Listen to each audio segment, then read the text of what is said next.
Hey, this is Max, Lulu131, coming back at you again. It's been a long time since I posted a video up.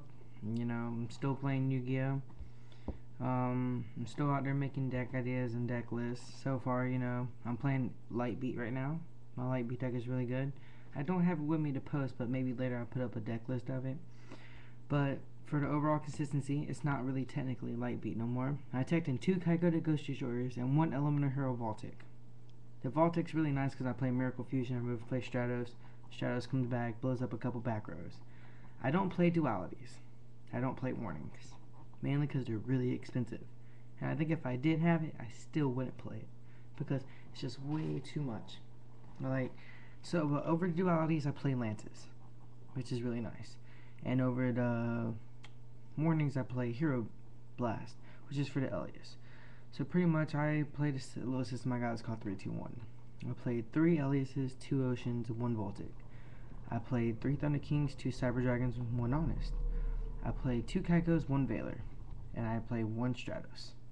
That's really my system, 16 monsters. For spell wise, I played 3 Miracle Fusions. I played 2 E-Calls. And I played 1 Monster Reborn. I played 3 Miracle Fusions. I played 3 Gemini Sparks. I played 2 Forbidden Lances, 1 book, double MST, Dark Hole, Giant Grenade. For my traps, it's just triple Dimensional Prison, Mirror Force, and a Solemn, and a Royal Oppression with 2 Hero Blasts. That's really it.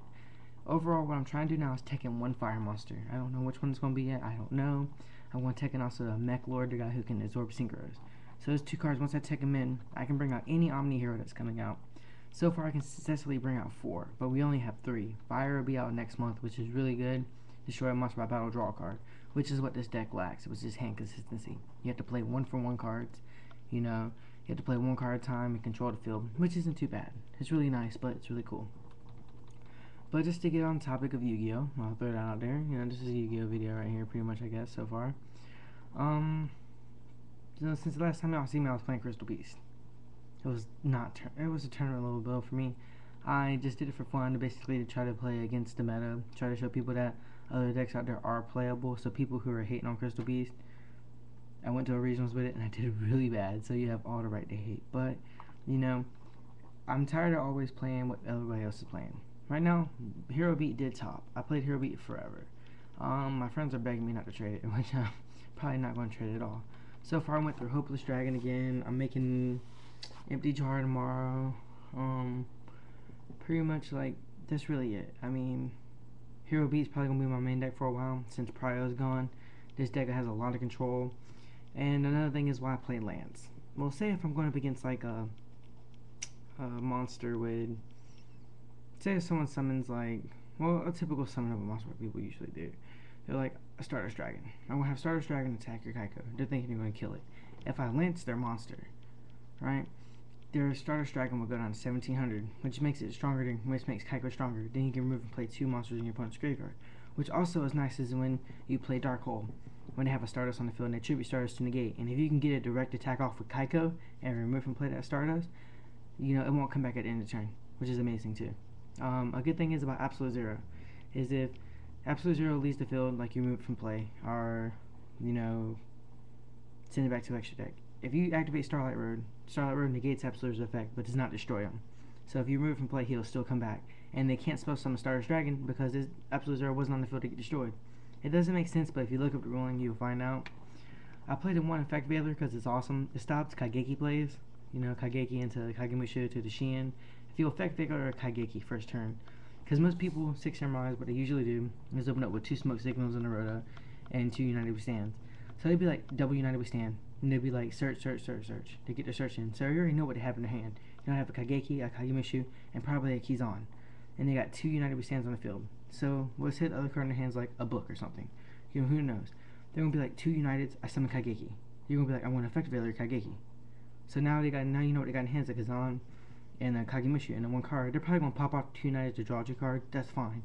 So now they got 4 cards in hand and a Kaigeki on the field, which now you can easily start running over them.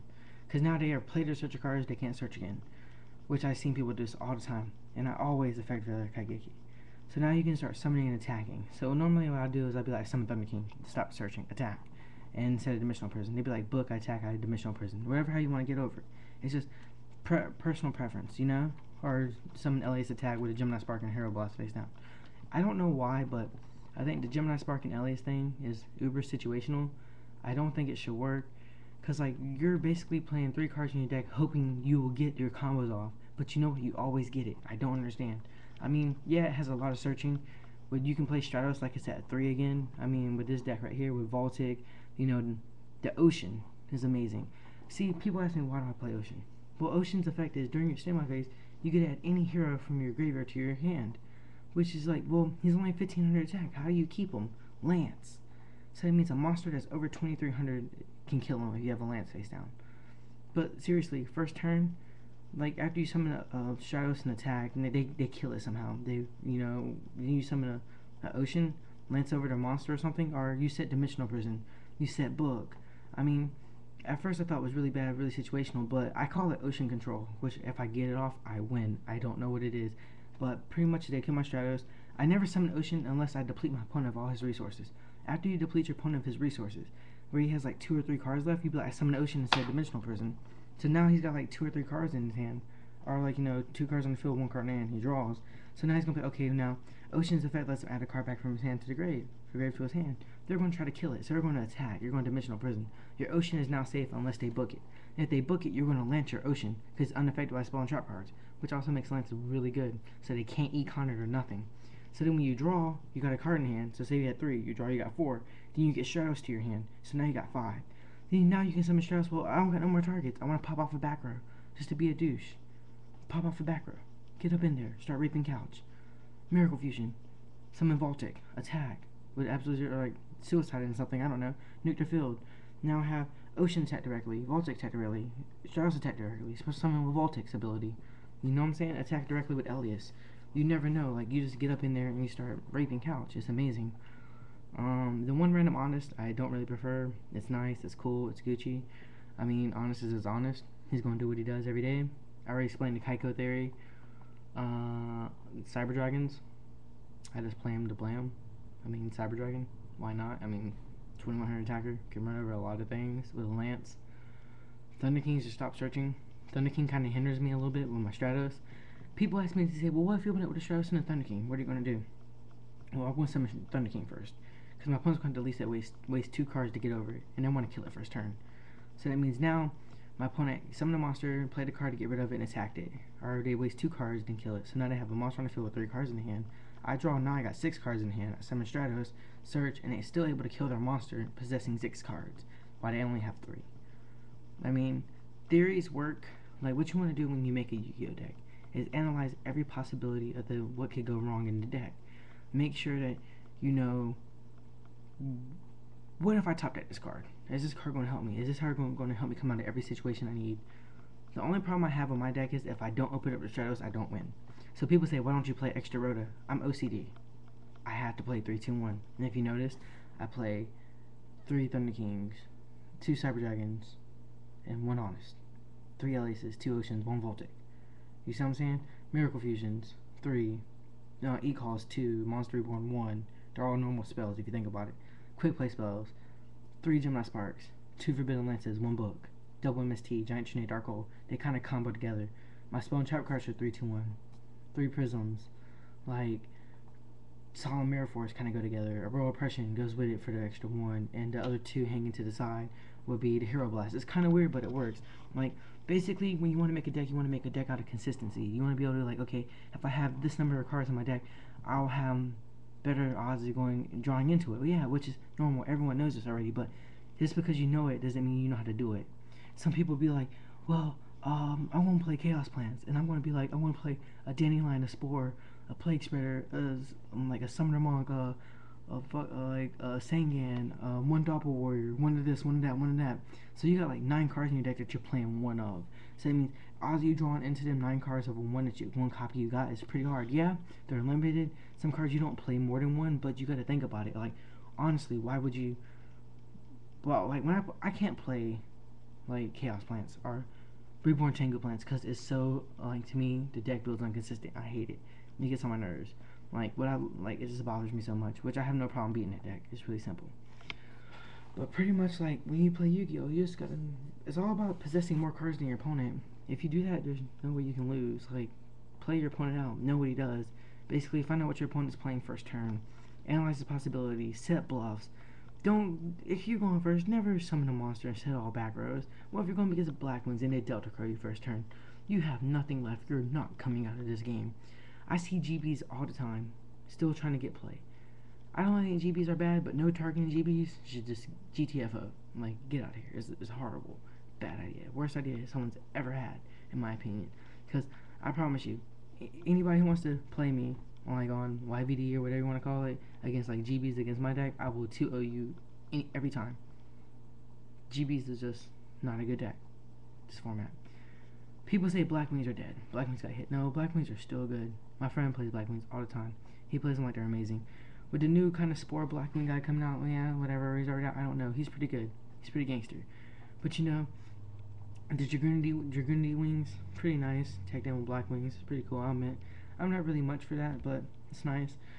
I mean, so far against decks to meta, Worms, guys are losing to Worms. Seriously, something's wrong. Worms. That trap card made them really good. Stupid trap card. I can't believe one card just made the whole deck playable like that. Something so silly. But I will admit, I have lost to Worms before. I lost to Worms one time. The whole Yegan Zex thing kind of sucks. But you know what? With Kaiko, it doesn't bother me. If I can get a Kaiko off and remove from play them Yegans, I'm fine. But you know, I'll hate to know that I take like $100 something, probably $200 something deck and lose to like a $10 deck. It really makes me mad. Like, but hopefully, you know, since everyone knows how to play now, they won't be topping as much no more, you know. So far for the next ban list, I don't predict what to get hit, but you know, so far the meta seems to be pretty stable. With Prio gone, like Warning really just isn't that high in value no more. Like, I think Warning's going to drop down the price. I doubt it'll get limited because right now it's just like you can play bottomless of a Warning and it'll do the same thing. I summon a monster, activate priority, you can't, priority's gone. I'm going to bottomless your monster, somehow it was nothing. If you summon a monster and it would be like priority, well, priority's gone, I'm going to summon Warning it. You pay 2,000 to negate the summon of a monster and destroy it. By card effect or whatever, blah blah blah, it doesn't matter. Yeah, bottomless only does 1,500 or more, but who actually summons a monster besides Lonefire and tries to go ape shit with it, you know? That's all you have to really worry about. Is like, but why would you actually Warning a Lonefire? Like, I wouldn't Warning a Lonefire. That's just 2,000 life points gone to waste. You know, so it's not really a big deal. They're just going to go get a Dandelion and get 2 tokens. Unless they're going for the Colossal Fire OTK, which you'll predict and stop. Pretty simple. But pretty much, people who are thinking, no, I still need Warnings, just drop them. Go get bottomlesses. Priority's gone. It should be gone. Like, I heard rumors that was going out today. You know, so it's done. Like, another thing is, like, Duality. Duality, I still don't like the card. I don't like it because I play Thunder Kings. People who play Duality with Thunder Kings, yeah, they're like, play Duality before Thunder King. But you know what? It's still kind of, it's not situational. I'll tell you that. That's a lie. It's good. Because you just play smart, play it out. So I lied. That just made me seem like a bad player. I'm just saying that because I can't afford them. And I probably won't play them if I had them anyway. I actually just don't like it. You draw 3 cards, reveal top 3 cards of your deck, take 1, add it to your hand, and you can't spell summon. Well, in my deck, it wouldn't be much of a big deal, but it's only good if you open into it first turn. Mid-game, it won't really be helpful. That's all I can really think of to talk to you guys about today. My friend Carl, still playing Black Wings, which I'm proud of him, which is the guy in the videos with me when he was playing with Crystal Beast. Raydog135, I believe, I can't really remember. My friend Matt's playing Worms. You know, it's pretty cool, but his main deck's Infernities. But no, they're still out there, they're still pretty cool and kicking. My friend Chase, I believe he's still playing Formula Monarchs. I don't think I met him yet, but he's pretty cool. Hopefully, you know, you get to meet him one day. Zach, the Lightstorm player in one of my videos, I don't know what he's playing. He changes decks like every 5 minutes. And my friend Raph is playing Dragonities. So, you know, we're pretty much a team. We got a team, we've been on Facebook. And, you know, we're still out there, we still play Yu-Gi-Oh! And it's a great game. I mean, it brought us together. Without Yu-Gi-Oh! We wouldn't be friends, and yeah. But that's pretty much all that's changed with me since in the Yu-Gi-Oh! World. So it was a Yu-Gi-Oh! Rant tonight. I was bored. It's 5:30 a.m. here in Lumberton, North Carolina. I went to bed, took a nap, and can't sleep, so I thought I'd be like, let's rant on about Yu-Gi-Oh! On YouTube. It's been a while. Who cares? It's YouTube. And for you haters hating on my deck, I just told you the whole deck list. And, like, I don't know. I don't want